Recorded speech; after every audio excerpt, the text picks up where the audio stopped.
කියන්නේ සද්දනාත ඔය හොඳට කල්පනා කරලා බලන්න පැත්තකට වෙලා ඔයා මේ පන්තියේ වැඩපිළිවෙල ෆලෝ කරොත් ඔයාට වරදින්න දෙයක් නැහැ හරි. ඔයා හිතන්නකෝ සම්පූර්ණයෙන් එළිය මිනිස්සෙක් විදියට දකින්නකෝ. සරලව ෆිසික්ස් වලට ඒකක් දානවා කියන්නේ මොකද්ද? කාරණා කීපයයි. ඕනෙම මට්ටම ළමයෙක්ට ගත්තොත් කාරණා කීපයයි. සරලව ඔයා දැන් මෙතන කාරණා තුනකට බෙදන්න පුළුවන්.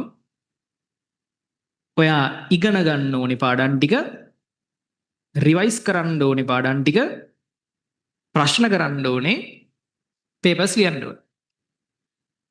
ඉගෙන ගත්තා. නමුත් ඉගෙන ගත්තට බෑ දැන් චලිතය වගේ පාඩම් දැන් කරලා කාලයක්. ඒ නිසා නැවත නැවත රිවයිස් කරගෙන යන්න ඕනේ. ප්‍රශ්න කරන්න ඕනේ, පේපර්ස් ලියන්න ඕනේ. පේපර්ස් ලියන එක මොඩල් පේපර්ස් සහ ෆුල් පේපර්ස් පැත්තෙන් පන්තියේදී සිද්ධ වෙනවා. ඩිස්කෂන් ටිකත් හරියට යනවා. ඊයේ ඩිස්කෂන් එකක් ගියා. ලස්සනට ඩිස්කෂන් ටික යනවා. පේපර්ස් ලියනවා, ඩිස්කස් කරනවා. ප්‍රශ්න කිරීම, ටියුට් එක, රීකෝල් පේපර් එක, ඊට පස්සේ විවරණ පොත, ඔය ඔක්කොගෙම මේ ප්‍රශ්න කිරීම කියන එක වෙනවා. ඉගෙන ගන්න එක පන්තියේ හැමදාම රිවිෂන් දවස්වලින් අලුත් කොටස් ඉගෙන ගන්නවා. මේ රිවයිස් කිරීම කියන එක විතරයි ඔයාටද මේ රිවයිස් කිරීමකුත් පන්තියේ අන්තිම කාලවල දැන් මම අපි ධාරාවේදීදී රිවයිස් එකක් ඉස්සරහට කරනවා. එහෙමම කරනවා. රිවයිස් කිරීම කියන එක පන්තියේ අන්තිම කාලේ ආයිත් කරනවා. දැන් මේ රිවයිස් කිරීම කියන එකත් චුට්ටක් ඔයා ප්‍රශ්න පත්‍ර වලට එන්න කලින් අහගන්න. විවරණ පොත් ටික, රීකෝල් පේපර් එක, ටියුට් එක කරලා يعني දැන් ඔය මේන් එක්සෑම් එක තියෙන හින්දා මම මේ කියන්නේ. රිවයිස් කරනවා කියන එකත් මේ ප්‍රශ්න ටික ඔය ප්‍රශ්න ටික පරණ රීකෝල් පේපර්ස් ටික අරගෙන පොඩයි හදලා විවරණ පොත් ටික කරලා ටියුට් ටික කරලා පුළුවන් තරමක් කරන්න උත්සාහ කරන්න. මේක try කරන තරමට තමයි ගොඩ යන්නේ. මට වුණුනේ 2025 ඕනෙම මට්ටමල නෙට් ඒකක් දා ගන්න පුළුවන් වැඩපිළිවෙලක් හදන්න. මෙහෙමයි. මම පන්ති පටන් ගන්න දවසේ සිට අද වෙනකම් මම උත්සාහ කරලා නැහැ naturally පට්ටම බුද්ධිමත් ළමයෙක් සඳහා වෙන වැඩපිළිවෙලක් ඩිසයින් කරන්න. මොකද සාමාන්‍යයෙන් අවුරුද්දකට ලංකාවේ 100ක් විතර ඉන්නවා. උන් අර පොත් ටික බලන් හරි ඒකක් ගන්න පුළුවන් ෆිසික්ස් එකට. කියන්නේ පන්ති කියනතත් පොතක් බලන් හරි පාඩම් කරගත්තේ. හරිද? සාමාන්‍ය ලංකාවේ පළවෙනි අයිලන්ඩ් රෑන්ක් 75 80 100 වගේ ළමයි බොහෝ විට naturally පොත බලන් හරි ලිව්ව හැකියි. ඒ කියන්නේ එහෙම ඉන්නවා. ඒ කියන්නේ හේතුව ඒකවල අර උපත් බුද්ධියම නෙමෙයි. ඒගොල්ලෝ පොඩි කාලේ ඉඳන් හැදිලා තියෙන අර පාඩම් කරන සීන් එකට. මොන හරි හේතුවක් හින්දා. ඒතර පොතක් බලන් හරි එයාලට ඒක ඉගෙන ගන්න පුළුවන්. මොකද ඇත්තටම කියන්න මම ඕන තරම් ෆිසික්ස් පාඩම් තියෙනවා පොත් බලාගෙන ඉගෙන ගත්තා. ඔය ගී කියන කේස් එකේ පොත කියවලා බලන්නකො තේරෙනවද කියලා? තේරෙන්නේ නැහැ. එතකොට සමහර කොටස් මං වාෂ්ප සහ ආර්ථාමිතිය වගේ කොටස් ඉගෙන ගන්න තියෙන සම්පූර්ණයෙන් ඒවැ. එහෙම පොත් බලාගෙන ඉගෙන ගත්ත කොටස් තියෙනවා. ඔය කෙමිස්ට්‍රි වලදීත් ඔය ගොඩක් පාඩම් මම පොත් බලාගෙන ඉගෙන ගත්තා. හේතුව කෙමිස්ට්‍රි පන්තිය මට තිබුණේ ඉරිද හවස. ඉරිද උදේ පන්ති කියලා මට හවස කම්මැලි හිතෙනවා. ඉරිද හවස මං ගෙදර යනවා. ඊට කෙමිස්ට්‍රි පන්තිය කියන්නේ හොඳ පාඩම ගෙනි ගුරුවරයාගේ වැරද්දක් නෙවෙයි. ඉතින් මගේ වැරද්දක් නෙවෙයි. මම පන්ති කට් කරන එක. ඊට පස්සේ ඉතින් අන්තිමට කරන්න උනේ ඔය ඉලෙක්ට්‍රෝ එහෙම පාඩම් ටිකක් එහෙම තනියෙන් කරගන්නවා පොත් බලාගෙන. එහෙම කරන්න පුළුවන් කට්ටිය ඉන්නවා. සාමාන්‍ය අයිලන්ඩ් රෑන්ක් එක 100 වගේ ඇතුලේ ගොඩක් කට්ටියට එහෙම පුළුවන්. මට ඕනේ මෙතෙන්ට එන ඕන එකෙක්. හරි? මගේ පරමාර්ථය කියන්නේ බෑ. ඕන එකෙක්ට ඒකක් දාන්න උගන්නන්න. මොකද හේතුව මම දන්නවා මම යම් ඊටාම දඩ මීටරයකට උගන්නලා එයාට මං අයිලන්ඩ් ෆස්ට් එකක් අරන් දුන්නත් අයිලන්ඩ් සෙකන්ඩ් එකක් අරන් දුන්නත් ඒකේ ඇත්තටම මගේ අයිතිය හරි පොඩ්ඩයි. මොකද අයිලන්ඩ් ෆස්ට් එකක් සෙකන්ඩ් එකක් ඇතුලේ තියෙන්නේ සබ්ජෙක්ට් තුනක්.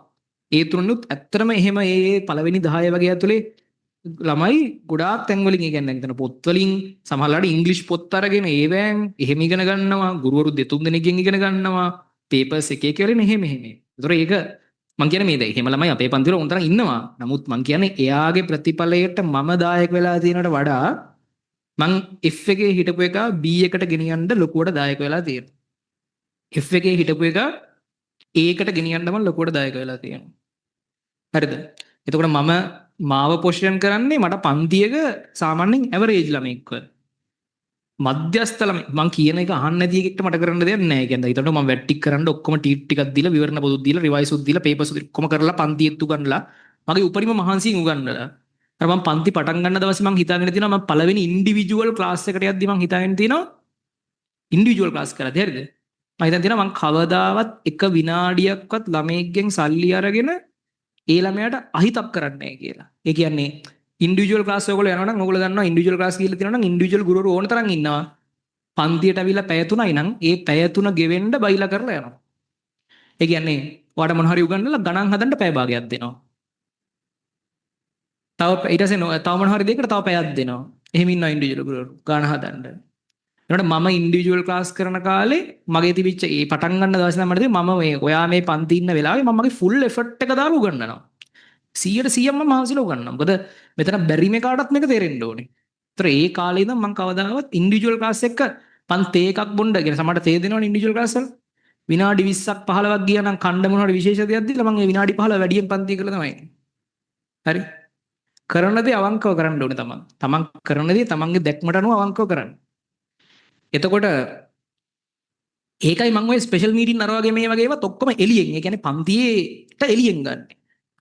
පන්තියේ එළියෙන් ස්පෙෂල් මීටින්. එතකොට ඒ පැය දෙකක් ගන්නවා නම් ඒ ගන්නේ මං පන්ති වෙලාව ඇතුළේ නෙමෙයි. දැන් මම මොන හරි කියන්නේ මම ඒ අමතරව සෙෂන් ඕන තරම් දානවා වැඩිපුර වැඩ කරන්න. දැන් මම මේ එහෙම දැන් මම මේ වැඩි පන්ති වල කතා කරන්නේ නැහැ. දැන් මම මේ විනාඩි 10ක් කතා කරන්න මගේ අනිවාර්යෙන් ඔළුවේ තියෙනවා මම මේ විනාඩි 10ක් ගත්තා. නිසා මම අද විනාඩි 10 සමානට වැඩිපුර පන්ති කරන්න ඕනේ නැත්තම් මේ ඊළඟ සෙෂන් එකකදී මම වැඩිපුර මොන හරි ගණන් ටික ඒ වැඩිපුර මම වෙලාව ගන්න ඕනේ කියලා. ඔයා කරන දේ ඔයාට අවංකව ඔයා කරන්න. හරිද? එතකොට මගේ ප්ලෑන් එක තමයි ඕනෑම මගේ පන්තියේ ප්ලෑන් එක තමයි ඕනෑම මට්ටමක ළමයෙක්ට මේක හරහා ගිහිල්ලා ඒකට යන්න පුළුවන්. ඒක තමයි පන්තියේ දැක්ම. හරි. ඒ නිසා මේ වැඩපිළිවෙල හරියට ෆලෝ කරන්න. මොකද මගේ ප්ලෑන් එක ඕනෙම මට්ටමක ළමයි ගොඩ දාන්න උගන්වන එක වැඩපිළිවෙල හදාගන්න එක වැඩේ හරියට කරන එක. ඒ නිසා ඒ නිසා තමයි ලංකාවේ වැඩිම F ඉඳන් Aට වැඩිම F ඉඳන් Bට S ඉඳන් Aට S ඉඳන් Bට තියෙන්නේ. ඊට පස්සේ C ඉඳන් Aට වැඩිම තියෙන්නේ ඒ නිසා. ඒ නිසා රිවිෂන් එකකදී වැඩිපුරම ප්ලෑන් එක වෙන්න ඕනේ ඒකයි. ඒ නිසා දැන් අපි ඇඩ්වර්ටයිස් කරනවා A1100යි කියලා. A1100ට අමතරව තව කොච්චර තියෙනවද? F එක C කරගෙන කැම්පස් නෙමෙයි 3 wheel park එකට යන්න හිටපු එක C එකක් දාලා ඔය මොකක් හරි පොඩි කෝස් එකකට හරි ගිහිල්ලා ඌ ඒක ඇතුලෙන් ගේම් එකක් ගහලා ඩිග්‍රී එකක් කරගෙන සමහර රට ගිහිල්ලා ලොකු කෙනෙක් වෙන්න පුළුවන් කාලෙකින්. ඒ වගේ ජීවිත කොච්චර වෙනස් වෙච්ච ඒවා තියෙනවද? මූ සමහරට මොන හරි පොඩි වැඩක් කරගෙන පැත්ත කරලා ඉන්න හිටපු එක. ඒ වගේ කතන්දරත් මේක ඇතුලේ හැංගිලා තියෙනවා. ඒ නිසා ජීවිත පරිවර්තනය තමයි මගේ බලාපොරොත්තුව. හරිද? ඒ නිසා කියන්නේ වැඩපිළිවෙල හරියට ෆලෝ කරන්න. හරියට වැඩපිළිවෙල ෆලෝ කරන්න. කියන දේවල් ටික කරන්න, කියන දේවල් නොකර ඉන්න එපා. මොකද මම හැම වෙලාවෙම ඇවරේජ් ළමයාගෙන් උඩට ගෙනියන්න තමයි මේ වැඩ ටික ෆලෝ කරන්නේ. මම 2026 වගේ බැච් වල ඉඳන් 26 25 ෂේප් එකේ 26 වගේ බැච් වල ඉඳන් මම අර අධික සංකීර්ණ කියන එක වැඩිපුර තියරි බැච් වලට ගෙනහිල්ලා තියෙනවා. නමුත් රිවිෂන් එකදී වෙන්න ඕනේ C එකේ ඉඳන් B එක C එකේ ඉඳන් පටන් අරන් A එකට යන්න. නැත්නම් S එකේ ඉඳන් F එකේ ඉඳන් A එකට යන්න. ඔන්න ඕක හදන එක. B එකේ ඉඳන් A එකට හරි ගමන් නැහැ. එහෙම හදන එක. ඒතොර ඒ නිසා මේ වැඩ පිළිවෙල හදලා තින්නේ ඒකට. ඒක හරියට ෆලෝ කරනවා. මේ මේන් එක්සෑම් එකට කලින් කියන්නේ. හරිද? මේන් එක්සෑම් එකට කලින් කියන්නේ. එහෙම ෆලෝ කරන්න. ඊට පස්සේ කරන දේ අවංකව කරන්න ඕවා. කියන්නේ ඔයාට අවංකව වැඩ කරන්න. දැන් හිතන්නකෝ ඔයා ගෙදරින් සල්ලි ටිකක් ගන්නවානේ පන්තියට ගෙවන්න කියලා. ඒ ගෙවන සල්ලි දැන් ඒ ගෙදරේ අම්මා තාත්තා මහන්සියලා හම්බ කරන සල්ලි ටික ගන්න වගේ ඉන්නේ. ඇත්තටම පන්තියට ගෙවන්න සියලු දේට වගේ ඉන්නේ ඒවනේ කණ්ඩ බොන වියදම් කරන්නේ. ඒකට අවංකව සාධාරණයක් කරන්න. ඔයා ගෙදරින් රුපියල් 12000 15000 ගන්නවා නම් ඔයකට උපරිම සාධාරණයක් කරන්න. ඒ 15000 හොයන්න අම්මයි තාත්තයි මහන්සි වුණා. ඒකට මං මේ ඇවිල්ලා පන්තිය වෙලාවේ ට්‍රැක් කෙලින්නේ නැහැ. මං මේ තව විනාඩියක් තිබ්බනම් ඒ වෙලාවෙත් මං තව ගාණක් හදනවා. එහෙම මේ සල්ලි වලට සාධාරණයක් කරන්න. ජීවිතේ එක කාලයක් ඔය සියලු මේවා තියාගෙන මහන්සි වෙලා වැඩ කරන්න. අනිත් එක මේ දැනුත් මේ ඉන්ටර්වල් එක වෙලාවේ ළමෙක් ඇවිල්ලා මට ජ්‍යොතිෂ කතාවක් කිව්වා. මේ ජ්‍යොතිෂ විශ්වාස කරන්න එපා. හැබැයි කර්මය විශ්වාස කරන්න. ඔයා මිනිසුන්ට උදව් කරන්න. මම ඒකයි කියන්නේ ඔයා හොඳ එකෙක් වෙන්න. ඔය විස සියන එකෙක් වෙන්න එපා. ඔයා දැන් ඇත්තටම කොල්ලොන්ගේ විස අඩුයි. හරිද? විස තියෙන එකෙක් වෙන්න එපා. ඒ කියන්නේ වෙන මිනිස්සෙට නරකක් කරන්න එපා. ඒ මිනිස්සයාට කරන්න පුළුවන් උදව්වක් තියෙනවා නම් උදව් කරන්න. ඒ මිනිස්සයාගේ යහපත වෙනුවෙන් ඔයාට පුළුවන් විදිහකට ඔයාට හානියක් වෙන්නේ නැති වෙන්න කටයුතු කරන්න. ඔයාට හානියක් කරගන්න එපා.